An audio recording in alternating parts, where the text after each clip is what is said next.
আজকে আমরা দারুল আরকাম থেকে বের হওয়া একটা চমৎকার বই, ইবনুল জাওজির বিখ্যাত বই শয়তান যেভাবে ধোঁকা দেয়। বইটি মূলত আরবিতে লিখিত তালবিসে ইবলিসের অনুবাদ। এই বইটি অনুবাদ করেছেন মুফতি আবু সাদ এবং বইটির মূল রচয়িতা ইবনুল জাওজি রহমতুল্লাহ আলাইহি, যিনি ছিলেন ইরাকের তৎকালে একজন বিখ্যাত আলেমে দ্বীন এবং আধ্যাত্মিক এবং বিপ্লবাত্মক একজন ইমাম। সেই ইবনুল জাওজি রহমতুল্লাহ আলাইহি এর শয়তান যেভাবে ধোঁকা দেয় এই বইটিতে আপনি কি পাবেন? একেবারে পৃথিবীর শুরুর ইতিহাসে কিভাবে শয়তান আদম আলাইহিস সালামকে ধোঁকা দিয়েছিলেন, হাবিল কাবিলের লড়াই হলো, মানব জাতি কিভাবে শয়তানের কুমন্ত্রণায় এখন পর্যন্ত এত সব পাপ কাজ করে পৃথিবীর ইতিহাসকে কলুষিত করলো, সুফি মতবাদ এবং আধ্যাত্মিক মতবাদের ভেতরে কি পরিমাণে মিথ্যা বানোয়ার জিনিস ঢুকে গিয়েছে এবং পাশাপাশি কিভাবে কুসংস্কার, জাল হাদিস এবং মিথ্যাচার ধর্মের ভিতরে ঢুকে গেছে, এসব নিয়েই ইবনুল জাওজি রহমতুল্লাহ আলাইহি তার অনলবর্ষী বক্তৃতা এবং তার গবেষণামূলক লেখা এখানে উপস্থাপন করেছে। এই বইটি পড়লে আজকের পর থেকে আপনার কাছে পরিষ্কার হয়ে যাবে আমাদের ধর্মের ভেতরে যে সমস্ত অপসংস্কৃতির অনুপ্রবেশ ঘটেছে তা যে শয়তানের সূক্ষ্ম চাল তা আপনি ধরতে পারবেন।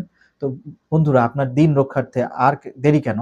এখনই এই বইটি সংগ্রহ করুন দারুল আরকাম থেকে।